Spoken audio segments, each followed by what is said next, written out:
I mean, look, I don't care if what I want to see is compatible with the planet anymore. Mm-hmm. I'm very comfortable retiring from the Earth. I just want to. What's one thing that you're comfortable not seeing? Well, I'm still kind of getting used to like the Twitter addiction. Like I've been off of Twitter for you look like great. a month now, and you've lost like 40 characters. I still.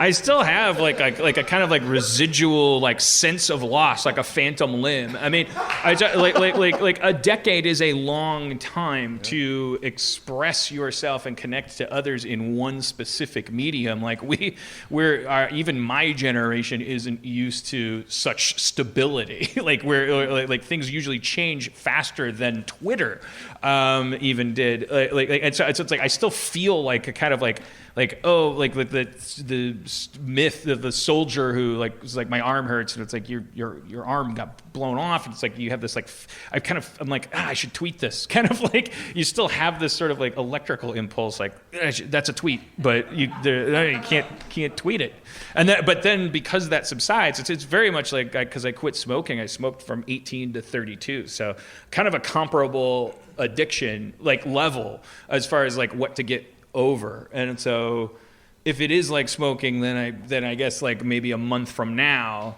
it'll parabolically get to the point where I'll be like, oh, did I used to tweet?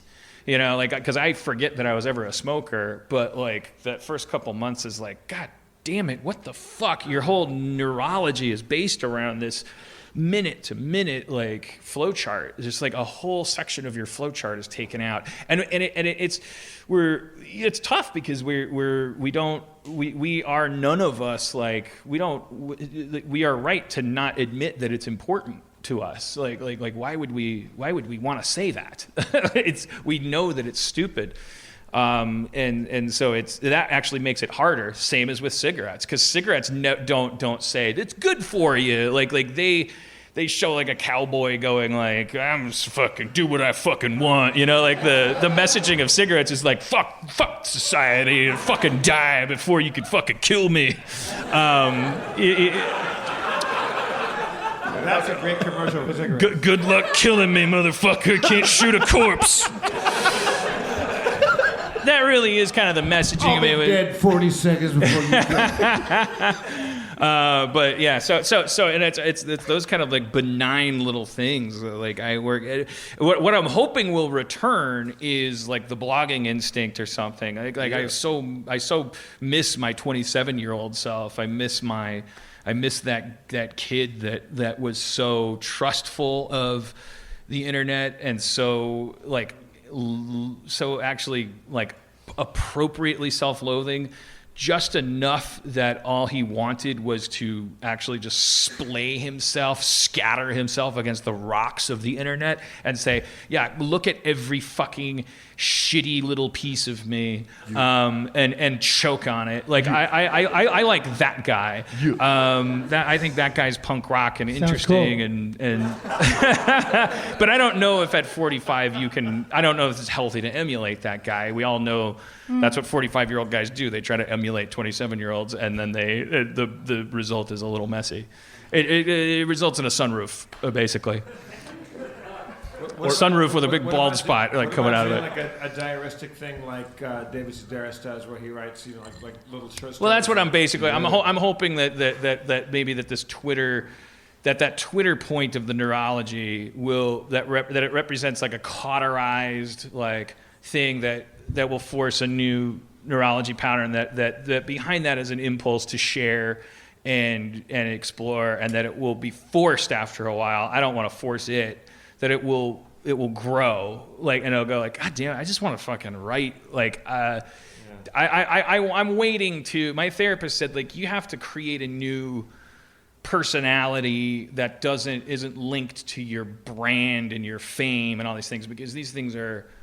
Those things are not like you're nostalgic for an age before you were famous, and so that kid is shooting a slingshot at the moon, and that's freedom of expression. That's really like that's when you're hot and you're interesting and you're saying things that like people want to listen to, And then so if you have any hope, what you really need to, and you want to share your thoughts online, what I need to do is like keep an actual diary like I did when I was 27. But it's like the difficult thing is like, I need to like become a different person. I need to like just be some random person who has 0 followers on Monday, and it's just like Bachman books. Yeah. Yeah. Be a Richard Bachman. Be a Bachman. But it's tough. I mean, you need to be a Bachman. Dick Bachman. Am I being a pain in the ass, Dan, to suggest again that like you knuckle down and write features, that the stuff that you want to get off your chest, and don't do the thing that's the scariest. I have jobs and stuff that'll be very fulfilling and all this stuff, but I'm talking about like the kind of like driftwood part of the stuff that's still part joy and part what I am good at. I'm obviously like so focused on Rick and Morty right now, and don't want a drop of myself to risk like not going into that barrel. But the truth is that there's a bunch of me that's of no use to Rick and Morty, and I would like to think that I'm still capable of like writing, of going like, this is the day I had, this is how I feel about the world, this is what I want to say to anyone who finds this after I'm dead. For me, like as a friend of yours, I'm going to hear most of what's already on your mind because we hang out, but I would like to have it in paper form. I would like to have it as a book. Me too. I want to go back to that. That's what I'm saying. Like I feel like I remember when Twitter came out, because I was Spencer's age when MySpace happened, and I remember walking with my friend Stephen Notley, who's been on this podcast. I remember him as literally the first person that said the word blog to me. We were walking back from the Rustic Inn to my place in Los Feliz, and he was talking about technology and how excited he was, and he said like, oh, and people are doing these blogs now, and I'm like, what's a blog? And he's like, oh, it's just like this crazy thing. It's like this cultural revolution where people are keeping these online diaries and they're just sharing whatever. Like it's like there's a guy that is an artist for Disney, and he just says whatever the fuck he wants to say. It's like he works at Disney, but it's like it's hard for us to understand that. But back then it was kind of like a loophole. The internet was like sort of like, in your wildest dreams, anyone's ever going to listen to this because it's still what Dan Rather thinks that's important. And we exited that age so blindingly fast that we can't even remember that it was like, we went to the internet to actually put messages in bottles, and we're like, wouldn't it be hilarious if anybody ever found this? And like that culture was so interesting. I don't know if we can ever get it back, but I remember when Twitter started happening, how unmistakable it was. It was as clear as the difference between cocaine, which I have snorted numerous times to great end, and like talked about improv for 6 hours with people, the only other people who on coke would want to talk about improv for 6 hours. And then I remember getting that key bump of Crystal, like in a bathroom where it was like this burn, and it was like, what the fuck is wrong with your coke? And that friend going, that wasn't coke. I was like, yeah, it was shiny. And it was like, that was crystal meth. And it was like, it was ground up, and it was like, why do I want to go home and like violate my sofa? Like I don't want to talk to anyone about improv, but I want to build a rocket. I don't know what I want. It was just a different thing, and it didn't really matter if it was better or worse. It was just the fact that it kind of made the other thing obsolete. I remember with Twitter, it was like microblogging, and I was like tweeting, and people were making fun of Twitter, and they were like, oh, because Twitter would say, what's going on, and then you'd answer, go like, I don't know, and everyone was like, tweet, I don't know, what the fuck is this? What's this shit? And then it was like, you just noticed, I was like, oh, I'm not blogging anymore. Why would I? When there was this rush, like who was I kidding about why I was blogging?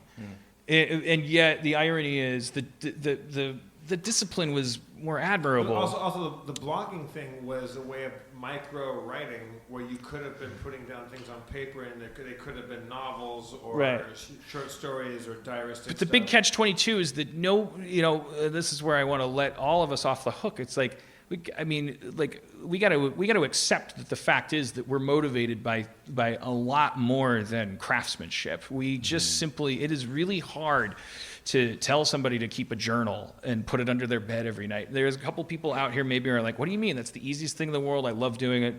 You fucking won the neurological lottery, because there is this like insidious, like weird, like lobe of your brain that goes back to when you're a chimp, I think, that's just like, yeah, but when you're a kid and there's no internet, writing in a spiral notebook about how your day went, I have 5 spiral notebooks filled with my dumbass 16-year-old thoughts, because there wasn't enough internet back then for me to be that narcissistic in digital form. And if there was Twitter when I was that age, I wouldn't have written these obnoxious essays that I wrote. Is it about the immediacy of it? Like, if you I think it's just what we're seeking. Like, if you get a job writing a TV show or a film, and you go, okay, I have to work on this. I get notes. It all goes.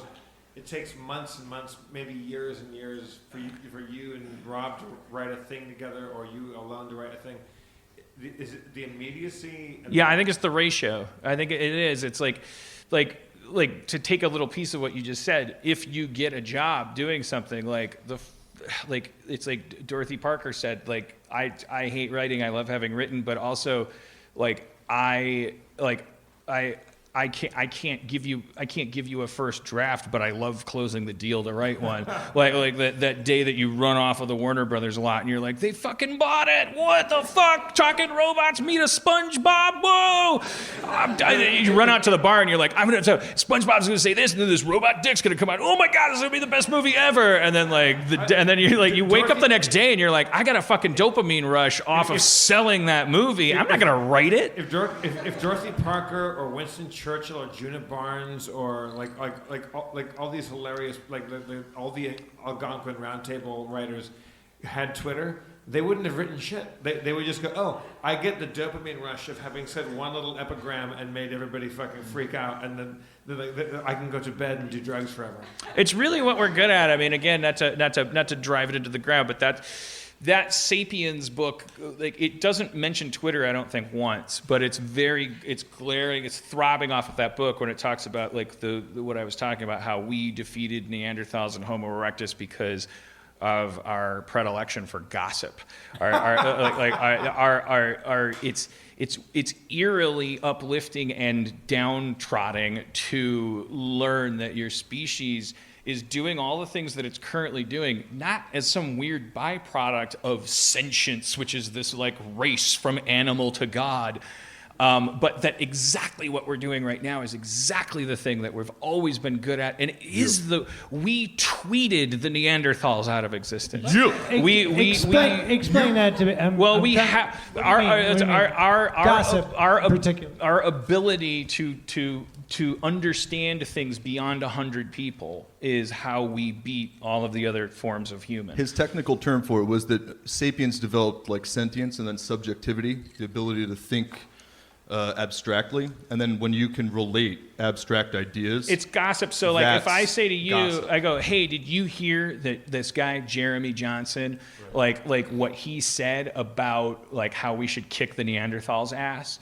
Our species was able to reach that. Neanderthals couldn't do that. They couldn't go hey, did you hear what Ugg said about what? It's just they were arguably more intelligent than us on a local level. We probably, I think we would have really gotten along with them.